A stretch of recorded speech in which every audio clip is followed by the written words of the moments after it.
Right, there we go, guys. So, I'm here to round up the last 4 matches that have occurred under our watch, tell you how the last week of fixtures is going to play, and show you obviously the missing fixtures, and talk a bit about the table and the stats.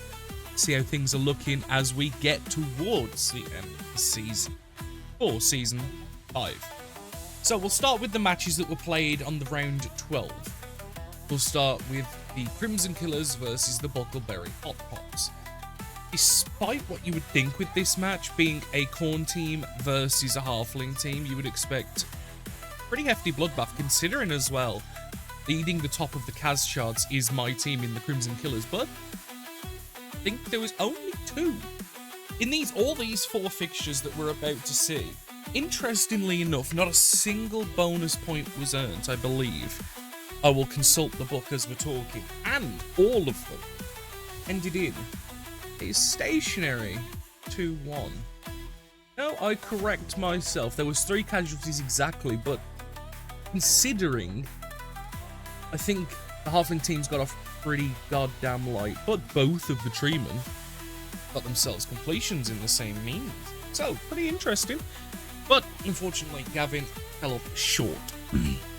Next is the Silverleaf Sentinels versus the Better Late Than Never. It's a bit of a foregone conclusion, but it's also a case of how much damage and how better improved can the Better Late Than Nevers be, considering the lack of Gavin appearances at the club, who is the current trainer of Tom.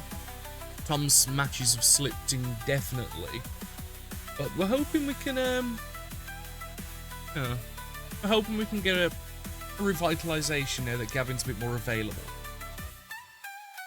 Alright. Let's look at the next round, where the Buckleberry Hot Pots then tried and successfully beat the current second place team, the Steves, showing that despite poor rolls at times, and I'll definitely say it's not down to the management, it's not down to the tactics, it just be the dice sometimes, and it shows. Oh, on their day, you can do it. Crimson Killers were also involved against Silverleaf Sentinels, both the winners from the last 2 fixtures, coming out top for the Crimson Killers once more against the Silverleaf Sentinels. Again, a pretty tense affair, not many casualties. There was a lot of completions, however, for the Dark Elf team, which, as we get into it, you'll see. There was 3 completions made for that team, and yeah, everything's starting to put itself right. And we're looking at now where certain matches are locked in. I'm going to show you the fixtures now for those that are interested, and then I am going to go into talking about the stats and maybe some of the races for the trophies. So, the reason why I'm showing you the fixtures now is because if people in the league can work it out based on who they haven't played twice, we have the Crimson Killers versus the Sketchy Scramblers, the Steves versus the Silverleaf Sentinels, and the Better Late Than Nevers versus the Festering Freak Show, giving Gavin the week off. These matches are to be played on, let me double check, the 8th of January. Happy New Year, guys. And I'll just quickly highlight the matches that are outstanding. Going from the bottom to the top, because it's easier for me. We've got the Sketchy Scramblers versus the Better Late Than Nevers is owed. Festering Freak Show versus the Sketchy Scramblers is owed. The Buckleberry Hot Pots versus the Better Late Than Nevers is owed. And the Festering Freak Show versus the Buckleberry Hot Pots is also owed. Every other match, as you can see here, scrolling,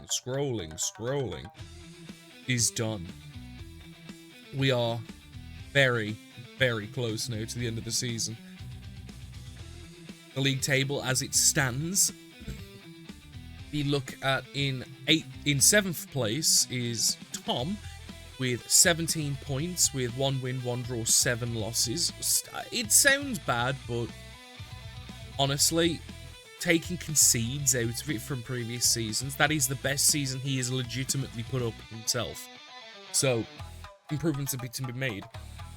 In 6th, and I would like to point out, the recent stunty champion of the local NAF tournament, stunty champion that is Sam with 32 points with the same team, the Snotlings, with 2 wins, 1 draw, 6 losses. In 5th is Gavin of the Buckleberry Hot Pods with 36 points, with 3 wins, 2 draws, 5 losses.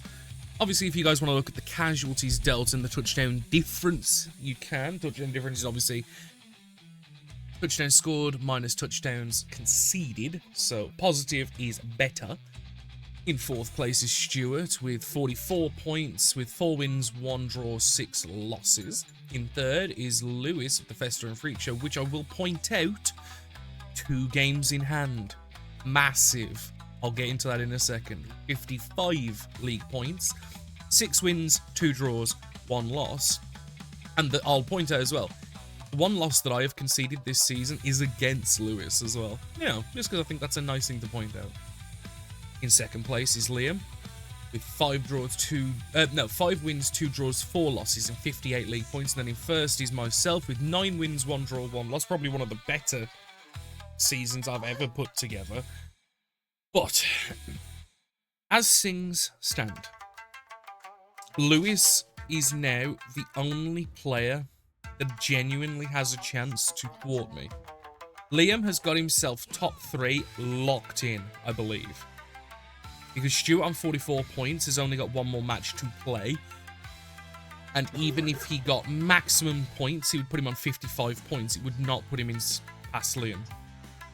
Gavin has 2 matches to play, so he could have 22 points. So it's possible that Gavin could draw Liam. Touchdown difference depending, because that's the first differentiator. Sam could, if he won all 3 matches, because that would get him 33 league points. That would put him on 65.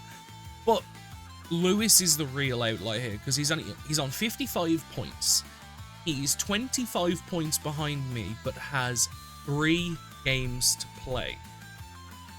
So he has a potential 33 points to be made, which would put him on 88 points, meaning if I win and get my 6 points and don't get any bonus points, I would end the season on 86 points. So, looking at the fixtures that Lewis has, Lewis would have to, and bear in mind, this is on the assumption he gets all maximum points, so he'd have to win by 3 touchdowns, not concede, and 3 casualties. Off for a Nurgle team, but he's got to do that against Tom's Orcs, which is in 7th place. He would also have to do that against Sam's Snotlings in 6th place, so both of the bottom teams. And then he would also have to do that against 5th place, the Buckleberry Hotpots. So he's got, as his remaining fixtures, the bottom 3 teams. I would definitely argue the toughest fixture is going to be Gavin, followed by Sam. And I reckon Tom will give him a bat. But the thing is, if he concedes, he's losing points. If he doesn't get 3 casualties, he's losing points. It's probable. So let's switch paces. I'll remove these fixtures here, and then we pop up our league stats. Right, these are the touchdowns for this season, and as you can see, it's a dead heat. With both me and Liam, 1 game to play, we've got 2 scorers on equal touchdowns. I am only winning by alphabetical order on the 3rd letter. That is about as tight as you can get it. So, in 1st place is Maiko of the Crimson Killers with 12 touchdowns. 2nd is Martin of the Steves with 12 touchdowns. So only being split by the I and the R. That is ridiculous. In 3rd is Alacrista Swift of the Silverleaf Sentinels with 6. And then also for the Crimson Killers, in 4th is Haruka of the Crimson Killers with 6. Again, Alacrista Swift getting there because he has an A in his name at the beginning. Not as many touchdowns scored this season by unique players, but as you can see, people have specialised in who scores. As you can see, all the way down to 15th place is where multiple touchdowns have been scored. I'll scroll. There are 34 touchdowns scored, so obviously if you see a player that you like the look of, please do let me know. See a number, including Rowena Forestfoot, the only star player to score a touchdown this season.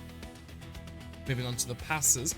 This is foregone, I would want to say, because being 12 behind the first place team is, yeah, that would require you to do a completion with that player almost every single turn, and you ain't gonna have the ball every turn in the game. So in first is Doe and Quicksilver of the Silverleaf Sentinels with 18. In second is Big Heap of the Buckleberry Hot Pots with 6. Still impressive for a tree man. Frank the Festa of the Festa and Freak Show with 2.